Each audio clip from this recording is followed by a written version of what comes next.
The Barbados Food and Rum Festival is slated for October 19th to 22nd. The highly anticipated festival under the theme Feed the Future has already been launched in regional and international markets, with a local launch scheduled for next week. In this episode of In the Know, Barbados Tourism Marketing Inc. Director of Public Relations and Communications Aprille Thomas shares the rationale for this year's early launch, how the festival is being used to bring visitors to the island, and which international chefs and artists are coming in October. All this and more on this episode of In the Know.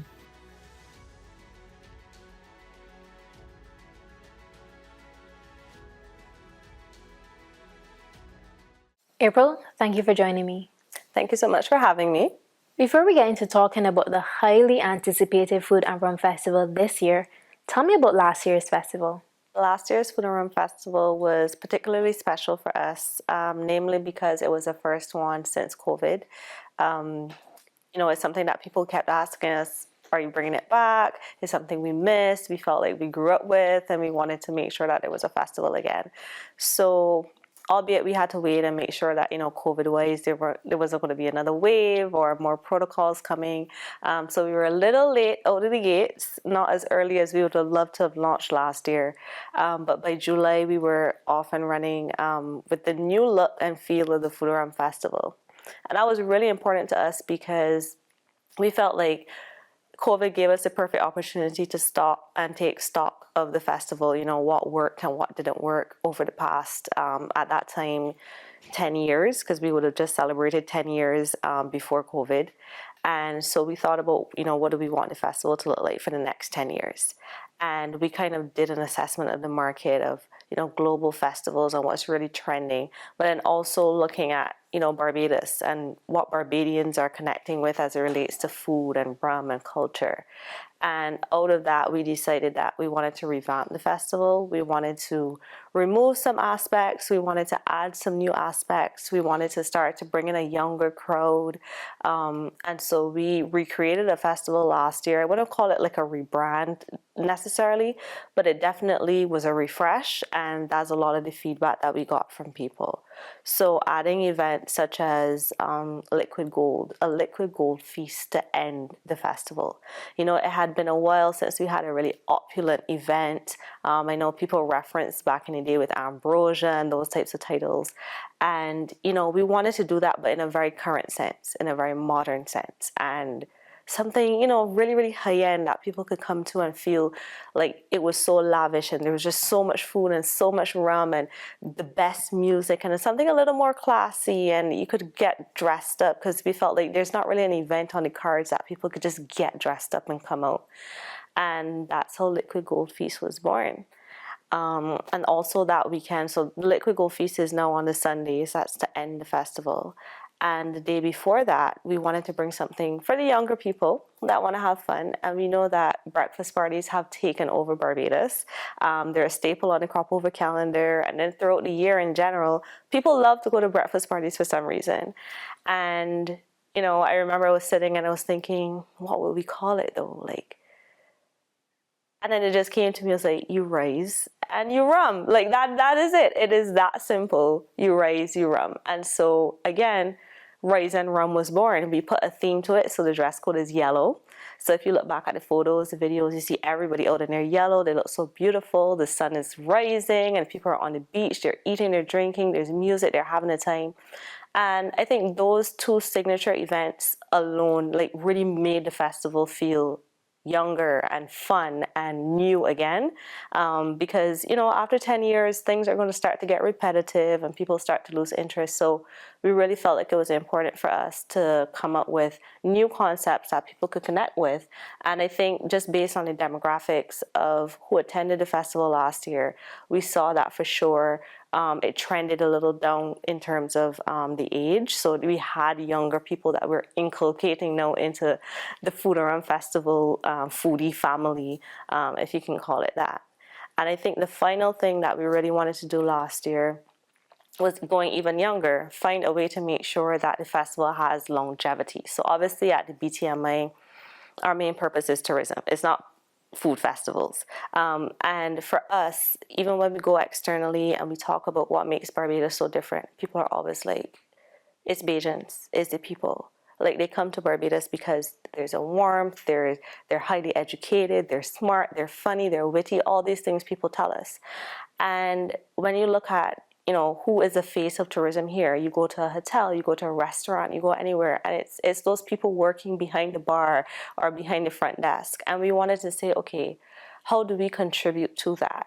How do we make sure that the Food and Rum Festival has a future? How are we always producing new talent to come in and, be those chefs and those mixologists that you're seeing and celebrating?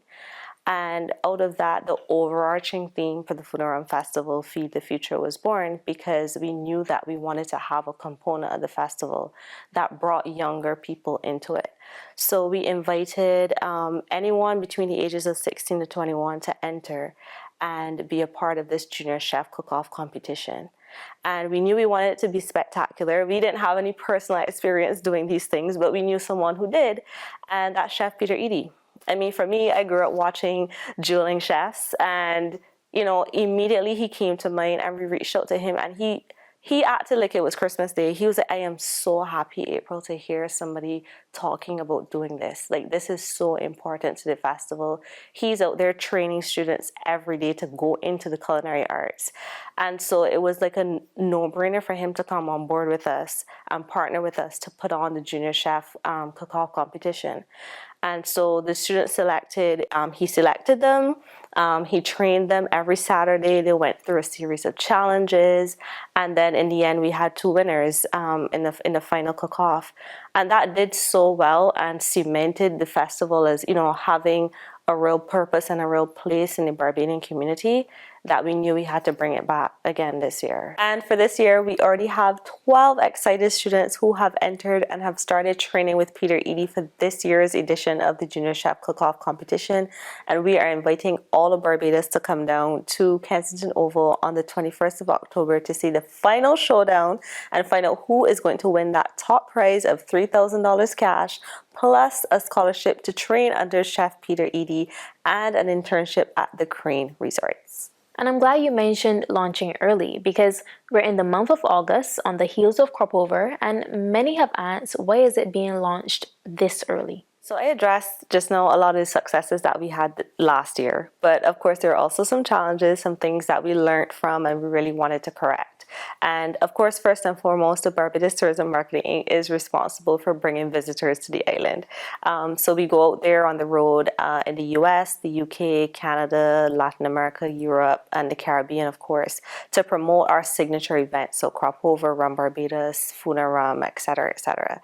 And for us, not being able to launch early last year meant that there were a lot of people who wanted to visit Barbados for the festival, but they couldn't do so because tickets weren't available. They didn't have information about hotels, packages, airlines, stuff like that. And so this year we made it our mission to make sure that we could go into those markets armed with as much information as possible, as early as possible. And it's already started to pay off. Since our launch, our international launch, in the UK at the Design Business Centre in London, we've actually seen so much traction on our website. We've seen ticket purchases mainly coming out of the US, the New York and DMV area, as well as Trinidad. So we are already seeing that being able to launch so early has really helped us with our mandate of bringing people to Barbados for this festival. But locals don't have to worry. We have something very special, ready for them coming on the weekend of August 26th. We're going to kick off our local launch of the Food and Rum Festival, and then we're taking it on the road, hitting all the communities, north, south, east, west, and central. Lots of prizes to be won, lots of entertainment, lots of food, lots of rum. So for sure, we're now realizing that, there almost have to be like 2 trains of promoting the festival, one in the market to make sure that we're bringing people here, but then also locally, because we never, ever, ever want to have a festival that locals don't feel is for them or they're not included in it. So we're definitely going to have something special just to promote the festival here in Barbados. One of the complaints among locals is that the prices of some of the food and rum events are simply too expensive. What is BTMI's response to that? Well, there are two responses to that, but the first thing I'll start off by saying is that a number of the events on the calendar this year, if you check it out, are actually free. So I can walk you through what some of those look like. As I mentioned, we launch on the 26th of August with our first pop-up, and then we're going to have a total of 7 weekly pop-ups going throughout the community. And that's where we really take Food and Rum on the road. We bring it to everyone, people who may not be able to come out to the festival on the weekend of the 19th to the 22nd, and they still want to be a part of it. And we're going to be hitting places, popular spots like Fisherman's Pub and Worthing Square and Bathsheba. And it's going to be so exciting, I think, to see the communities really come out and get involved in that. And then when we hit the festival itself between the 19th and the 22nd, we have Oystons. We open in Oystons. We always do, because even as we go and promote Barbados food internationally, the first thing that comes to everybody's mind is Oystons. Like, they see that as the hub. It's karaoke, it's fresh fish, it's community, it's music, it's fun, it's everything. And we're never going to lose that. That's a staple in the festival. And that's also free for people to come out and enjoy, and they can experience part of what Food and Rum has to offer there. So we're definitely going to offer that as an opportunity. And then on the Saturday, the 21st of October, we have added a new event that I think everybody's going to be so excited about, which is a 12-hour Bajan fair at Kensington Oval. It's never been done, and we're very bold for approaching it, but we wanted to really add an event that was for the whole family. So this is moderately priced, $20 for adults, $10 for children, and they can come in and purchase all the food, all the drinks, go on all the rides. It's going to be the ultimate Bajan fair. So think back to a school fair. It's going to have everything: the rides, the popcorn, the cotton candy, the dance hall. There's also going to be a section that is just for like a Bridgetown market setup. So we're going to have local vendors there with their wares, and there's going to be an adult area. So we're going to have the rum separate from the children. The adults can come and kick back in our rum shop village, and there's going to be so much activity happening. And like I said, that's priced at just $20. So we're always going to be, listening to the feedback and taking, ideas on how we can improve the festival. And I think things like this as well, which is kind of like a mashup of the food truck mashup we had, because we're going to have those on the outside, but then also adding this fair element, I think is really important to diversify the types of events that we have. And then when we get to the two, because they're really then, when you think about it, just 2 events of the 8 signature ones that are priced in that bracket, and that would be the Rice and Rum Breakfast Beach Party, which is on par with all the other breakfast parties that we have in Barbados.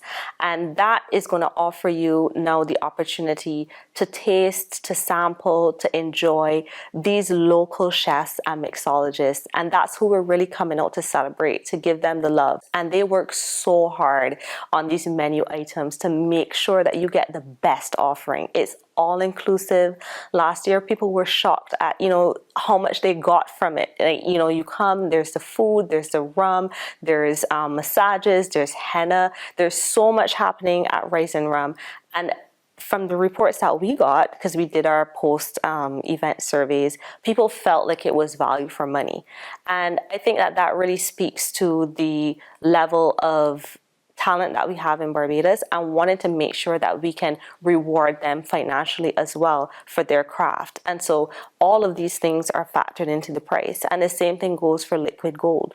These chefs and mixologists are working, sometimes prepping for weeks and months to make sure that the menu items that they deliver are above par. And right now we don't have another event on the calendar that I think, the Barbados's calendar, that I think really compares to what Liquid Gold has to offer.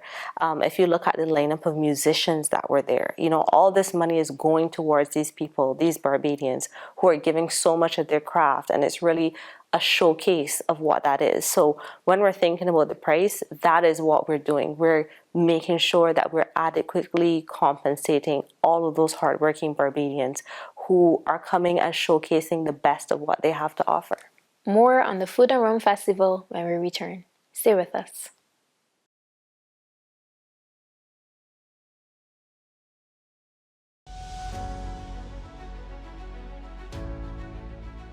Along with attracting international visitors, you're also attracting international talent. Tell us more about that. So I think that one of the things that Barbadians appreciate about the Food and Rum Festival is that they don't only get the opportunity to sample and celebrate the local chefs and mixologists, but that they also get access to some top international chefs who are so excited to be, alongside these local chefs and coming to showcase what they do best. So this year we're seeing the return of the popular Food Network's Aprille, and she's going to be doing a chef classic, which is a cooking demonstration. She's going to be joined by UK MasterChef winner Shalina Permalou, and she's coming down as well to do a chef classic demonstration. And then finally, because we're doing a lot of work now in Latin America, we're opening an office in Panama. We also wanted to bring a chef from that market to really show our commitment and how we're really expanding our footprint there. And so we have Colombian chef Juan Diego, and he's coming down as well to do a chef demonstration. So Barbadians get the access to come out and to learn from them as well, some tips and some tricks of the trade from those who are practicing it on an international platform. And I think that really goes to show the standard that the Barbados Food and Rum Festival is operating at, that these international chefs, want to come, and sometimes they even come to learn from our local chefs and see new ways to do it. So for example, at Oystons last year, we trialed having Chef Craig. Everybody knows Chef Craig with his pigtails, and he actually did a demonstration in Oystons alongside Aprille. People loved it. They loved seeing the two of them working together on a level playing field. And it worked so well that we're bringing it again this year. So come to Oystons on the first night of the festival and you can see Food Network's Aprille alongside Chef Craig. I mean, where else can you see that? So it's really important for us to infuse that talent, but still recognizing that our local talent is operating in many cases at the same level as international talent. And you can only see that at the Food and Rum Festival. And in addition to our international chefs, we are so excited to have announced that Ira Star, Afrobeat sensation, is going to be making Barbados and the Food and Rum Festival her only Caribbean stop on her world tour. So she is performing for us a special treat on the 22nd of October. And we're so excited to see her bring that fusion of music and culture alongside our local artisans. And I know everybody's looking forward to see who we're going to bring, to work alongside her to perform on that stage. And we're really excited to make those announcements as we get closer and closer to the festival. And we're also going to be bringing in a special act for the Rise and Run Breakfast Beach Party, but we haven't announced that yet. But you can definitely look forward to an Afro-Caribbean fusion music, food, rum vibe for that entire weekend. So I'll stop there, but look forward to that announcement for Rise and Rum as well. As it relates to numbers, can you share any data on the number of visitors that came in for Food and Rum Festival and your projections for this year? So as I mentioned last year, we didn't get to launch as early as we wanted to internationally, but we still saw that at least 20% of ticket holders were visitors.